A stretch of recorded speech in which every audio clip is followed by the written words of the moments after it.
YouTube, what's good with y'all? It's Real coming back with another video for y'all. So look, today we're gonna be doing something a little bit different. One of my subscribers had actually sent me a video that they requested me to watch. It's called Life Explained in 15 Minutes.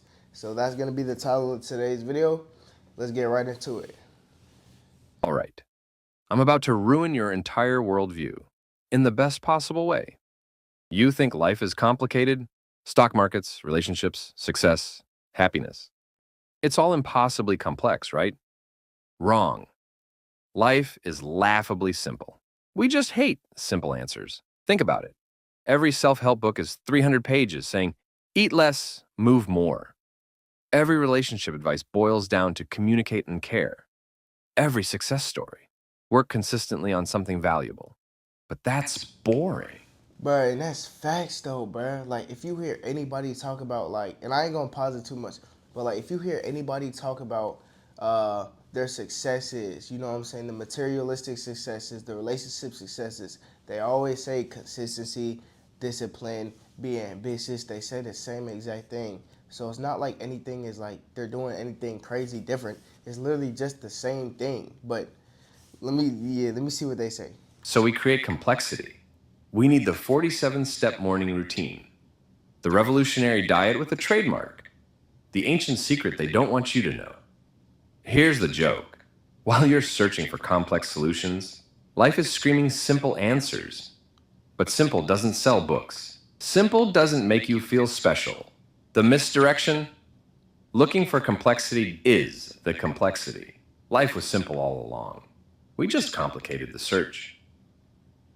Chapter 1. The effort paradox.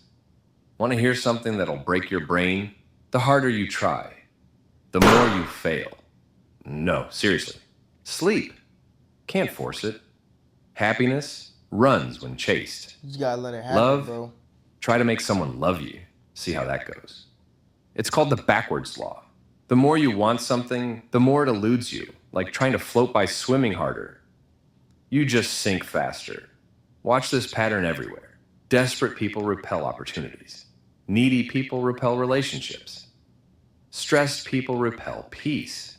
The funniest part? We know this. Every athlete knows you perform worse when you overthink. Every artist knows forcing creativity kills it.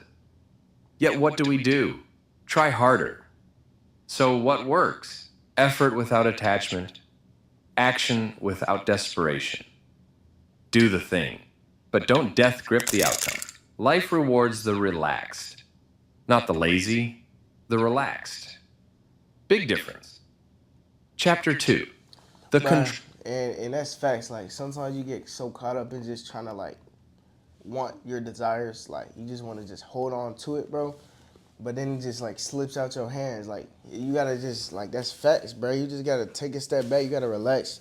You just gotta like let life play its part. Like, whatever's supposed to happen is supposed to happen. And I feel like that's a mindset like a lot of us, you know what I'm saying, gotta adapt to, because that's the mindset that's gonna take us to our desires. It's a weird thing, because like, you know what I'm saying, you have to desire something, but in order to get it, you gotta kind of act like you don't really want your desires. You know what I'm saying? But it's not acting like you don't want your desires, because that's what you want. It's your passion. But you just gotta kind of like, you just gotta chill. You feel me? Like, you just gotta. I don't know how to explain it. Like, you really just gotta like. You gotta be okay with accepting a reality. Like, dang, like, okay, I might not have my desires, or it might be a life where I don't get my desires, and you just got to be okay with that. That's what it is. You just got to be okay with the fact that the life that you're currently living isn't the life that you want to live. You got to be okay with that, and eventually it'll just come to you. You know what I'm saying? So, yeah, that's facts. Paradox. Life's biggest joke? The more you try to control everything, the less control you actually have. It's beautifully ironic. Think about it. You plan every minute of your day, organize every detail, try to predict every outcome. And then life laughs and throws you a curveball anyway. We're all control freaks in denial. Here's what's actually happening. Control is like holding water in your hands. Squeeze tighter, and it slips through your fingers faster. The ancient Stoics figured this out 2,000 years ago. You can only control two things: your actions and your reactions. Everything else, that's life's department. The breakthrough. Facts. Focus on your circle of influence. Ignore your circle of concern. Can you control traffic? No. Can you control when you leave? Yes. Can you control others' opinions? No. Can you control being someone worth respecting? Absolutely. Yeah. Stop trying to be life's CEO. You're more like a surfer riding waves. Master the ride, not the ocean. Chapter 3. Your brain's secret night shift. Ready for something wild? While you sleep, your brain runs a full cleaning crew. Like janitors working the night shift. Scientists discovered your brain has its own waste removal system. During deep sleep, cerebrospinal fluid washes through your brain tissue, clearing out toxins that build up during the day. It's like a I dishwasher did not for know your that. thoughts. I ain't gonna lie. This process is why you think clearer after a good night's sleep. But here's what neuroscientists found. Your brain physically shrinks during sleep to create more space for this cleaning process. The cells actually contract, opening up channels for the fluid to flow through. Can I show you an insanely good risk-reward Uh-oh. trade? You Skip see, it's this part, absolutely skip this joining part, the skip vault this right part. here, which is my free. The science is wild. Your brain is 60% fat, weighs about 3 pounds, and burns 20% of your daily calories just thinking. We're basically I ain't gonna lie, I feel like I'm in class right now. What about y'all? walking supercomputers that need nightly maintenance. The research on this is mind-blowing. One night of poor sleep leaves metabolic waste in your brain. It's like trying to work in a cluttered office. Everything takes more effort. Scientists are still discovering how this nightly reset affects everything from memory to creativity. Your brain has a night shift crew you never knew about. Chapter 4. The Happiness Trap. Here's why you can't catch happiness. It's the only goal that runs away when you chase it. Happiness is like a cat. Ignore it and it jumps in your lap. We've all been there, chasing the perfect job, relationship, body, thinking, then I'll be happy. But neuroscience shows something fascinating. Your brain has a happiness set point. Win the lottery? You'll be back to baseline in 6 months. Terrible accident? Same baseline in 6 months. It's called the hedonic treadmill. Happiness isn't a destination. It's a byproduct. It comes from progress, not achievement. From connection, not possessions. From giving, not getting. We're looking for happiness in all the wrong places. The solution? Stop chasing happiness directly. Focus on meaning, growth, and contribution instead. Do things that matter. And happiness shows up uninvited, That's like an facts. unexpected gift. I don't think, real quick, I don't think like the purpose of living is to be happy. You know what I'm saying? I think happy is a cool emotion. You know what I'm saying? But I don't think the purpose as to why you're living is just to be happy. You know what I'm saying? So it's an emotion. Like, your purpose isn't to be sad either. Your purpose isn't to be excited. Your purpose isn't to be nervous. So why should it be your purpose to be happy? So I don't think happiness, just because it's a good emotion, I don't think it's something that we should chase. I don't think it's something that we should look to kind of achieve. You know what I'm saying? Happiness is definitely something that is cool. You know what I'm saying? But it's cool when you have it, but it's not something that you should strive to continuously reach for. You know what I'm saying? Now, I'm not telling you not to be happy. I'm just saying, like, accept the fact that you're not going to be happy 24/7, and it's not something that you should strive and just make your purpose, your all-time purpose in life, just to be happy. You feel what I'm saying? The biggest paradox of all, the less you need happiness, the more it appears. Chapter 5. Your biased brain. Your brain isn't a truth-seeking machine. It's a pattern-matching machine with delusions of objectivity. Right now, your brain is running dozens of cognitive biases. Confirmation bias makes you cherry-pick evidence that supports your beliefs. The halo effect makes you think attractive people are smarter. Loss aversion makes you fear losing $100 more than you enjoy gaining $100. You're basically walking around with Instagram filters for reality. Here's the uncomfortable truth. You judge others by their actions, but yourself by your intentions. You remember your successes and forget your failures. You think you're above average at Hold almost on, bro. everything. That's deep. That's deep. I ain't gonna lie, that's deep right there. You judge other people by their actions, but you judge yourself by your intentions. Whole time you could be doing the same actions as the person that you judging for their actions, but just because you know your intentions, you give yourself a little bit of like that relief. Like, oh, like you give yourself that grace because you may have good intentions, but your actions are a completely different story. That's deep right there. You know what I'm saying? Because who's to say that the next person doing the actions that you judging them for don't have the same intentions as you, but you judging them? You feel me? So you can't judge. That's facts. It's called illusory superiority. And yes, you have it too. The worst part? You can't turn these biases off. They're hardwired survival mechanisms, but you can recognize them. Awareness is your superpower. Next time you're sure about something, pause. Which bias is talking? Your brain is constantly editing reality to match your beliefs. At least now you know the filter exists. Uh-oh. I bet. Join our YouTube membership for exclusive perks like early access to scripts, input on future topics about productivity, and connect with a like-minded community that gets it. Click join below and let's build your easier, more intentional life together. Chapter 6, the 90-10 emotional rule. Brace yourself for this. 90% of your decisions are emotional, only 10% are logical. Your rational mind isn't driving. That's facts. It's just narrating We the trip. emotional human beings. Think you chose your career logically? Nope. You felt drawn to it, then justified it with logic. Facts. That gut feeling about someone? That's your emotional brain processing millions of microsignals faster than consciousness. Your emotions are smarter than your thoughts. The science is fascinating. Your emotional brain processes information 500,000 times faster than your logical brain. By the time you think about something, your emotions have already decided. You're not making decisions. You're rationalizing what you've already felt. This isn't bad news. Damn. It's great news. Your emotions are data, not directives. That pause between feeling and action, that's where your actual power lives. Use it. Chapter 7, Memory. Your personal fiction writer. Your memories aren't recordings. They're more like Wikipedia pages that anyone can edit. And the main editor is you. Every time you remember something, you literally change it.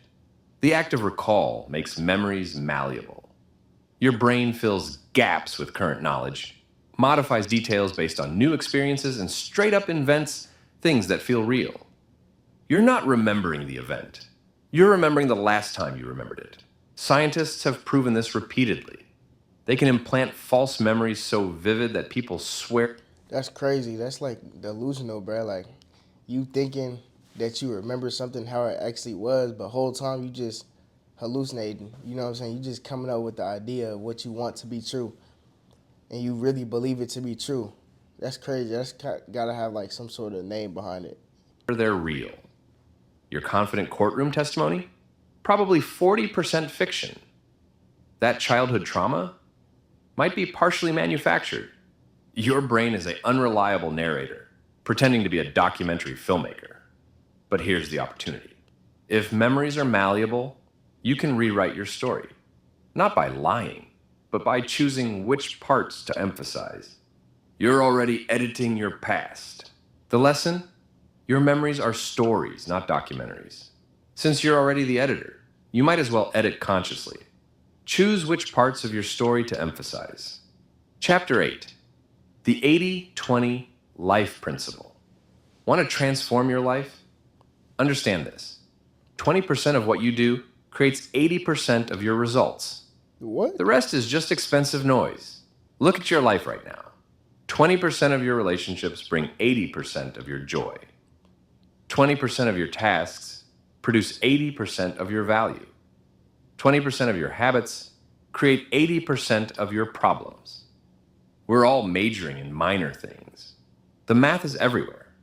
In business, 20% of customers generate 80% of profits. In your closet, you wear 20% of your clothes 80% of the time. Life isn't fair. That's crazy. Cause it's crazy because it's kind of true. That's crazy. I wear the same. You know what I'm saying? I got a lot of clothes, but I only wear certain clothes. You know how you got them good clothes that you wear, but you just got the other ones that just stay on the hanger, just sit folded up. You know what I'm saying? You never use them. That's facts. It's exponential. Identify your vital 20% and double down. Which activities move the needle? Which relationships energize you? Which habits actually matter? Stop optimizing the 80% that doesn't matter. The brutal truth? Most of what you do is waste. But that means you can cut 80% of your efforts and barely notice. Identify your vital 20%. Double down.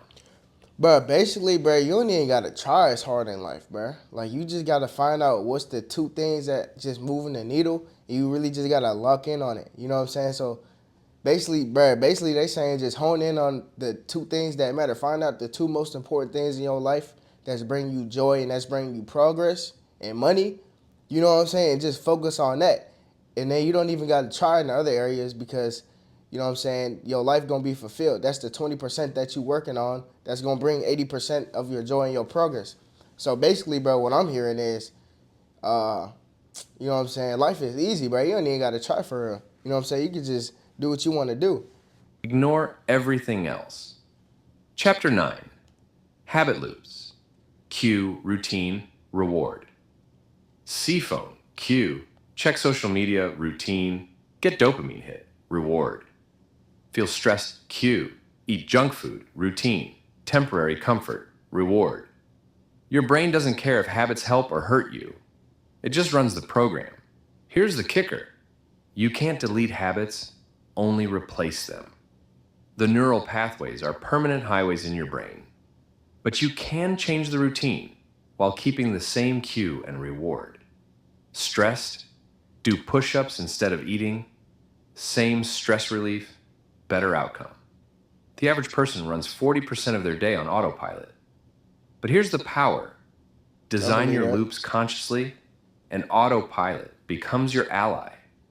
Keep the cue, keep the reward, upgrade the routine. Simple. Basically, you know what I'm saying? I'm gonna rephrase it for y'all if y'all ain't get it in the video.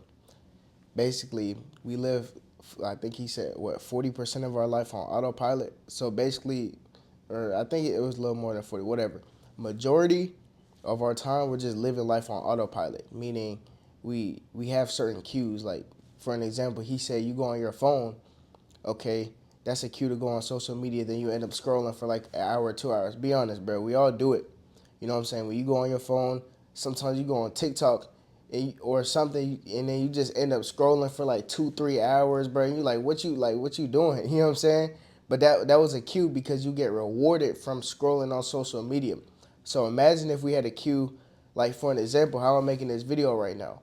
If I just had this camera sitting right here, you know what I'm saying, just on the regular, when I wake up in the morning, okay, cool, I brush my teeth, I do my morning routine, but when I walk in my living room, for an example, I'll see my camera ready to record, you know what I'm saying? So that's kind of like a cue for me to sit down and do a video for y'all. So basically, if we have certain cues like that set up in our life, naturally, I'm going to be on autopilot, and this is just going to be a habit. This is going to be a routine, and that's good. That's why autopilot works in your favor, you know what I'm saying, because that's going to lead us to getting a better life and to getting more progress. That's facts. Chapter 10. The Compound Effect Secret. Here's the math that flips your perspective. 1% daily improvement equals 3,778% yearly improvement. Tiny choices create massive destinies. Think that's insignificant? If you get 1% better daily, you're 37 times better in a year. 1% worse daily? You're down to 3% of where you started. Let me show you something that makes me furious every time I see it. This is a real tax return from someone making $284,900. All right, bet. Success isn't a sprint. It's compound interest for your life. The problem? We overestimate what we can do in a day and underestimate what we can do in a year. Read 10 pages daily? That's 12 books a year. Save $5 daily, that's $1,825 plus interest. Exercise 15 minutes daily, that's a transformed body. But here's what nobody tells you. The compound effect works in reverse too. Skip one workout, nothing happens. Skip 100, the results speak loudly. Small choices seem meaningless until they suddenly aren't. The secret isn't motivation or willpower, it's math. Focus on systems, not goals. One healthy meal today, one page read, one push-up. The compound effect handles the rest. And it's kind of crazy, but like it's true again. Like a lot of people say, oh, like if I do 100 push-ups today, okay, will you do 100 push-ups tomorrow though, or a week from now, or 2 weeks from now? That's not necessarily a system that's sustainable. I mean, except you're me, you know what I'm saying? I could do 100 push-ups and do that for a year straight. But I'm just saying, like, all right, for the majority of people, you know what I'm saying, people can't sustain doing 100 push-ups a day or saving $200, $300 a week. You know what I'm saying? Certain stuff isn't sustainable for the majority of people. So that's why you got to find systems to where it lasts over years. You know what I'm saying? You got to have the mindset, you got to have the vision a year from now, 2 years from now. You got to have the mindset of looking at things within decades. You know what I'm saying? 5-year increments, not necessarily the day by day, because that's your emotions. That's motivation. You know what I'm saying? You can have the motivation to do 100 push-ups every day for a week straight, but can you do it for a year straight? That's where the systems come and play, what they was just talking about. If you have a system where, okay, I'm doing 15 push-ups today, and every day or every week I just add a push-up or two to my system, to my routine, then naturally that's something that you could actually sustain, and that's going to end up allowing you to reach the end goal that you have in mind. So if you have a goal of being jacked, you have a goal of being fit, or you have a goal of saving $100,000 within, you know what I'm saying, 5 years, the best way to get there is to create a system that is sustainable. That's facts. And you got to fall in love with the process, fall in love with the system, not necessarily the goal. And it doesn't take a lot. That's what it's saying right here. Like compound interest doesn't take a lot because it's like it adds up over time. It's like saving money, putting money away. You put money in a Roth IRA, over time, that money's going to pay you back. Over time, you're going to be, you know what I'm saying, a millionaire. Over time, you're going to be hitting your financial goals. But are you willing to just put that little bit of money away, you know what I'm saying, each month? Because it's sustainable. It may not look like a lot of money, but over time, because it's sustainable, it's allowing you to do that over a longer period of time, which will allow you to get a better result. Facts. Here it is. The synthesis of everything. Life isn't about finding yourself. It's about creating yourself. You're not discovering some predetermined destiny. You're building it, choice by choice, habit by habit, day by day. The paradoxes? They teach you balance. Your biased brain? It shows you humility. The compound effect? It gives you power. Every concept connects. The ultimate cheat code has 3 parts. First, accept what you can't control, almost everything. Second, master what you can control, your actions and reactions. Third, compound tiny improvements daily. That's it. Everything else is commentary. You now understand how your brain works, why happiness hides, how habits form, and where power lives. You know memory lies, emotions drive, and small actions compound into destiny. You have the manual. And hey, if you like this video, don't forget to subscribe. Yeah, make sure y'all subscribe, make sure y'all like my video, make sure y'all comment, make sure y'all share. No, but this was a good video, man. Life explained in 15 minutes. Shout out to whoever said this to me, man. It was a good video, you know what I'm saying? I believe that it's facts that, like, the 3 main things you can do is accept the things you can't control the things you can control, which is your actions and your reactions, and then have compound interest. Find a system that you could actually sustain for a longer period of time, and that's going to help you get the results that you want out of life. So I think this was actually a very beneficial video. You know what I'm saying? Let me know if y'all want me to react to more stuff like this, man. Make sure y'all like the video if y'all liked it. Make sure y'all subscribe to the channel if you haven't. And leave a comment down below of what do you think I should react to next. Real, I'm out.